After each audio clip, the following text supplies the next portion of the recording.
Večeras ćemo za njih voljeti. Bilo ih je 28. Bilo ih je 5028, bilo ih je više nego što ikad i u jednoj pjesmi bilo ljubavi. Sad bi bili očevi, sad ih više nema. Mi koji smo po peronima jednoga vijeka odbolovali se moće svih svjetskih Robinzona, mi koji smo nadživjeli tenkove, a nikog nismo ubili. Mala, velika moja, večeras ćemo za njih voljeti. I ne pitaj jesu li se mogli vratiti. I ne pitaj je li se moglo nazad dok je posljednji put crven kao komunizam gorio horizont njihovih želja. Preko njihovih neljubljenih godina izbodena i uspravna prešla je budućnost ljubavi.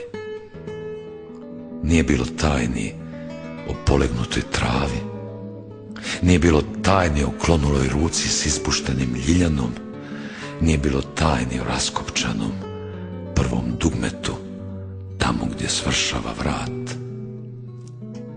Bile su noći, bile su žive, bilo je nebo koje se gleda posljednji put, bili su vlakovi koji se vraćaju prazni i pusti, bili su vlakovi i makovi. I s njima, s tužnim makovima jednog vojničkog ljeta, s divnim smislom podražavanja, takmičila se njihova krv. A na Kalemegdanima i Nevskim prospektima, na južnim bulevarima i obalama rastanka, na crvenim trgovima i mostovima Mirabeau, divne i kad ne ljube, čekale su Ane, Zoje, Žanet. Čekale su da se vrate vojnici, ako se ne vrate, svoja bijela, negrljena ramena daće dječacima. Nisu se vratili. Preko njihovih strijeljanih očiju prešli su tenkovi. Preko njihovih strijeljanih očiju, preko njihovih nedopjevanih marseljeza, preko njihovih izrešetanih iluzija. Sad bi bili očevi, sad ih više nema.